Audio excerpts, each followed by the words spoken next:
नमस्कार जय जगन्नाथ। आपण मैंने जानते कि अयोध्यार राम मंदिर ठारू भी आहुरी बड़ गोटे रामायण मंदिर अच्छी। विश्वर सबुठारु बृहत्तम रामायण मंदिर केउठारे अच्छी आज ताकू नहीं आलोचना करवा। तेणुक भिडटी को समस्ते शेष जाए देखु। प्रथम आम राम मंदिर एवं विश्वर जो बृहत्तम रामायण मंदिर प्रतिष्ठा हे ताकू नहीं किछि पार्थक्य देखिबा। जे राम मंदिरटा कौन होता ना 57,400 स्क्वायर फुट एरिया थिला, किंतु वर्तमान रामायण मंदिर 3,76,000 स्क्वायर फुट एरिया अच्छी। देखो माने एरियाटा मध्य बहुत बड़ अटे। ता सहित जो हाइटा देखा 161 फुट हाइट थिला बेले राम मंदिर वर्तमान रामायण मंदिर हाइट हूँ 270 फुट एवं अयोध्यार राम मंदिर लेंथ 360 फुट है बेले वर्तमान जो रामायण मंदिर प्रतिष्ठा होती तार लेंथ रही 1080 फुट एवं विड्थटा जोटा कि तार प्रस्थटा जानते जे प्रस्थटा आमर अयोध्यार राम मंदिर 250 फुट थिला, किंतु वर्तमान जो रामायण मंदिर प्रतिष्ठा कराई तार प्रस्थ रही 1400 फुट। आपण मैंने तो समस्त जानते जे राम मंदिर टी आमर अयोध्यार जो यूपी अच्छी आमर उत्तर प्रदेश अयोध्या प्रतिष्ठा होता, किंतु सस्पेंस रहा ये रामायण मंदिरटा केउठारे प्रतिष्ठा है। समस्ते शेष जाए देखु जानवे रामायण मंदिर केउठारे प्रतिष्ठा कराई। प्रथमे रामायण मंदिर विषय किछि धारणा पाइबा। देखंतु जो ये रामायण मंदिरटा अयोध्यार राम मंदिर ठारू 3 गुण बड़ अटे, 3 गुण बड़ अटे मन रखु। एवं कंस्ट्रक्शन जोड़ा कि 500 कोटी टंका खर्च होती। एथिरे 12टी शिखर अच्छी। 12टी शिखर माने कौन देखिपे आपण इमेज रे जे एगुड़ा सब गोटे गोटे शिखर अटे, एमती 12टी शिखर अच्छी। ता सहित कौन अच्छी ना 22टी गर्भगृह अच्छी जोटारे 22टी डिफरेंट देवादेवी को पूजा करा जिवो। एवं यार गोटे लक्ष्य रखाई 2025 सुधा यही रामायण मंदिर को कंस्ट्रक्शन करा जिवो, कंप्लीट करा जिवो। तो यहाँ कौन पे आज करंट अफेयर्स अच्छी कारण आर 2 नंबर फेज वर्तमान धीरे धीरे कंप्लीट होगा लगी। आउर गोटे सबुठ बड़ कथा है जे एथिरे 33 फुटर गोटे ब्लैक ग्रेनाइट शिवलिंग को स्थापित कराबो जार ओजन रहिबो 200 टन।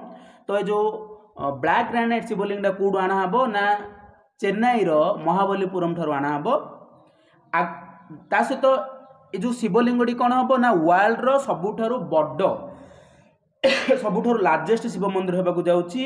एवं एटा को मध्य कौन कराई 225 मसीहा सुधा एटा कंप्लीट करिया पई योजना करा जायछि। तापर देखिबा जो यही रामायण मंदिर टी कहा ठारू इंस्पायर कराई ना केउ आर्किटेक्ट रु आपण माने देखि परुथु इमेज रे अंगकोर वाट टेम्पल काम्बोडिया रे अवस्थित अंगकोर वाट टेम्पल रु एटा इंस्पायर होती। ता सहित रामनाथ स्वामी रामेश्वरम जो तमिलनाडु रामनाथ स्वामी रामेश्वरम ठारू मध्य एटा इंस्पायर होती। एवं मीनाक्षी सुंदरेश्वर टेम्पल मुदुराई रे जो अवस्थित मीनाक्षी सुंदरेश्वर टेम्पल ठारू मध्य एटा इंस्पायर होती। तो एमानक मध्य टिके टिके जानिदबा।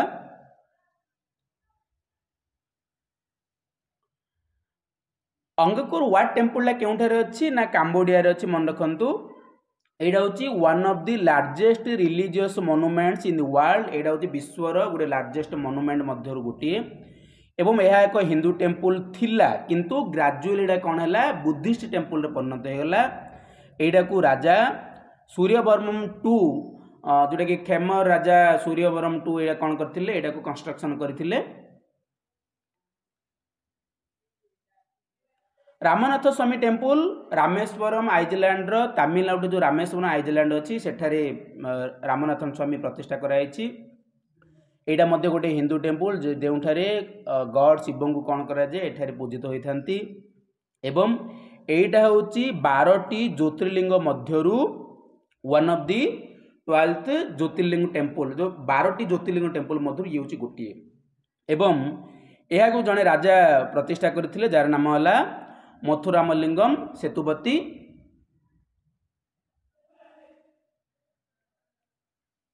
नेक्स्ट मीनाक्षी सुंदरेश्वर टेम्पल मदुराई तमिलनाडु अवस्थित। तो मीनाक्षीर अर्थ है पार्वती एवं सुंदरेश्वर अर्थ है शिव। एठारे शिव पार्वती एठारे पूजा पाती।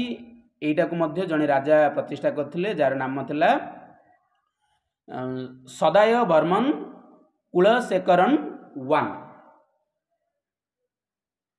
तो समस्त सस्पेन्स रहा जे ये जो रामायण मंदिरटा केउठारे प्रतिष्ठा कराई। तो यहाँ सबुठ बड़ सस्पेन्स होची बिहार रे इन दी काठीवाली बहुरा village on Kesariya Chakri road in eastern Champaran district. Champaran district रो बिहार ठारे एटा प्रतिष्ठा कराई। तो यहाँ बाध्य माने गोटे शक्त झटका लगते क्या कहले योगी आदित्यनाथ यूपी रो प्राइम मिनिस्टर सॉरी यूपी रो सीएम योगी आदित्यनाथ।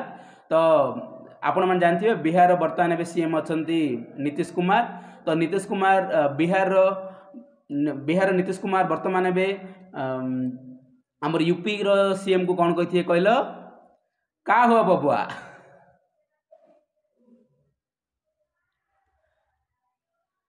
आज सेक्शन केमिति लगिला समस्ते मतामत देवे। समस्त को जय जगन्नाथ।